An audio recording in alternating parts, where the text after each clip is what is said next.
Welcome in everybody to the 8th video in my 2024 Rookie Prospect Profile series. Today we're taking a look at my rookie 110 in one quarterback leagues and 112 in Superflex leagues. Our second running back in this class, Florida State running back Trey Benson, who has probably been the biggest overall riser in my own rankings since the beginning of draft season, all the way back in January. Taking a look at his college career, Benson originally began his career at Oregon back in 2020, but unfortunately tore just about everything in his right knee in practice one day. His ACL, MCL, LCL, meniscus, and hamstring all torn in one fell swoop. So after not playing at all as a freshman, the knee injury kept him on the sidelines for much of 2021 as well, behind Travis Dye and CJ Verdell. And basically his entire 2-year stint at Oregon was lost because of the injury. Benson then decided to transfer to Florida State in 2022, where he immediately became the Seminoles RB1, rushing for nearly 1,000 yards and 9 touchdowns on 154 carries in his first real season of collegiate action. He then followed that up in 2023 with another 900 rushing yards and 14 rushing touchdowns on 156 carries, plus another 200 yards and a touchdown on 20 receptions through the air. So let's go into the analytics. And if you've watched these videos before, you may be familiar with my marker system, which is simply a series of checkboxes or baselines that I want players to hit based on what previously successful NFL players had coming out of college. At the running back position, I have 10 markers that are checking for various production and athleticism metrics with a final adjustment at the end based on draft capital. And currently, Trey Benson is grading out with 4 markers hit, which is pretty respectable itself before the NFL draft. That's actually where Jonathan Brooks and Braylon Allen also find themselves.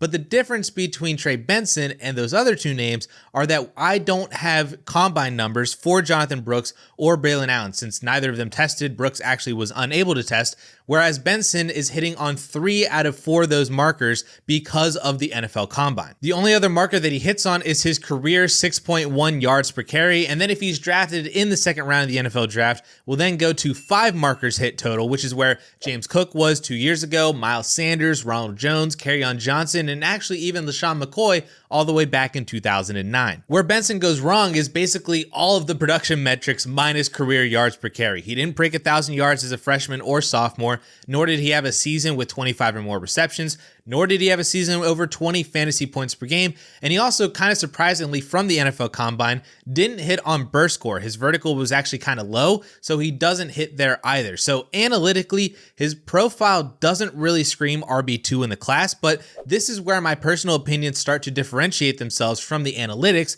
when you apply the context of his major knee injury at the start of his career, and then you just watch the film, because Trey Benson is an electric player. The first thing that you notice when you watch him is his acceleration through the hole and then the home run speed to take it to the house on any given play. It is incredible to see a running back at 216 pounds run a sub 4.4. Like, that is Breece Hall numbers in terms of size and speed at the running back position. He was actually 13th among all running backs with 150 or more carries last year in the NCAA in breakaway runs of over 15 or more yards per attempt. That's a better number than Jonathan Brooks even in 2023. But it's not just his home run ability that makes him so appealing. He was also a very controlled and balanced runner in small spaces, and he's able to make defenders miss with some incredible lateral agility and contact balance, which led him to ranking 20th in missed tackles forced per carry last year among all running backs, again with 150 or more rushes. He's also a very tough runner who isn't afraid of contact and can physically beat down linebackers and defensive backs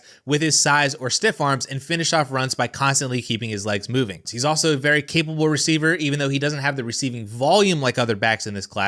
I think that was a part of his game that was pretty underutilized at Florida State, because he's actually a very good receiver. He has fantastic hands, and with some more route running abilities, I think could even operate out of the slot at the next level as a more receiving weapon rather than just a receiver out of the backfield. I think his biggest weaknesses are his inconsistent vision. He's definitely better in gap schemes where the hole is created for him versus zone schemes where he has to kind of find the hole on the go. It's kind of an annoying trait that you see on film more often than you want to. He's also not an efficient cutter, which might just be a size thing for him, but he can really get stiff at times on runs, and while he has elite long speed and great horizontal movement, his ability to plant his foot and then move diagonally is kind of rough at times, and he's shown flashes of start and stop movement, but they're inconsistent and they definitely leave something to be desired. If I'm being completely honest, my biggest concern about Trey Benson is the lack of volume at the college level, which people would like to spin as there's more tread on the tire, so to speak, but actually in a vast majority of cases, the best running backs in the NFL received a lot of volume in college. Not every college workhorse is great in the NFL, but almost every great NFL running back was a college workhorse. And Benson did not display that to the level that I wanted to see, even with the context of the major knee injury early on in his career.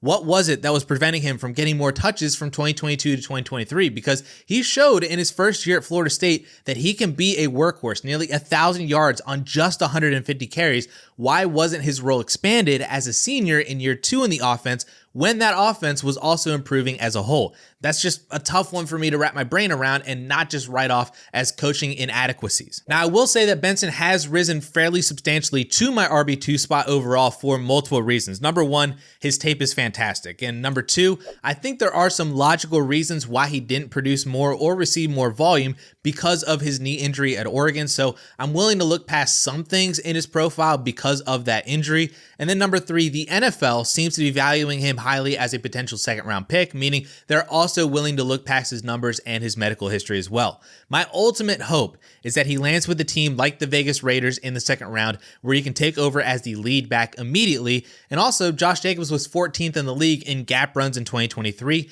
and first in the league in 2022. I think the New York Giants make a ton of sense as well, being paired with a coach like Brian Dable, who can scheme his players effectively to their strengths. And Saquon Barkley was also second in the league in gap runs in 2022 behind Josh Jacobs. Obviously, the Cowboys would be great, but I have them penciled in for Jonathan Brooks in the second round as the hometown kid. And the Chargers are also a fantastic landing spot as well too, but I have them penciled in for Blake Corum because Michigan. The other two landing spots that I really wouldn't mind for Trey Benson are actually Arizona and Cleveland. In both spots, he would be behind an aging workhorse, and in Cleveland's case, an injured aging workhorse. Both James Conner and Nick Chubb are on the final year of their deals. Chubb can actually be cut now to save $12 million if the Browns really wanted to, but it would be a passing of the baton situation where he would be able to come in. It would probably be a gross committee in 2024, but the idea would be that the veteran would then be able to walk in 2025, and then Trey Benson would get the entire backfield to himself, which is a situation that we have seen play out multiple times over the past decade or so with many different running backs in backfield situations. So I do think that Trey Benson could be very good for fantasy in the right situation. I think we could be looking at a David Montgomery type of player who has been a top 24 running back every single year he's been in the league, but also has that RB1 upside if he stays healthy and gets really good volume. I could also see like a Lamar Miller situation, someone who is quite effective even on lower workhorse volume of 220 to 240 touches a year, but is dynamic and efficient enough to post multiple RB1 and multiple RB2 fantasy seasons. I see some Miles Sanders in Trey Benson's game too, someone who didn't have much college volume, though for kind of different reasons, but found himself in a great situation at the NFL draft and posted 3 RB2 seasons in his first 4 years in the league. And his dynasty value was also pretty high because we were waiting on him to have that one boom season that just unfortunately never came for Miles Sanders. A more recent comparison could be somebody like Isaiah Pacheco, who had solid workhorse volume on a fantastic offense. He finished as the RB12 in points per game in 2023 and is now currently the RB13 in DLF Dynasty ADP.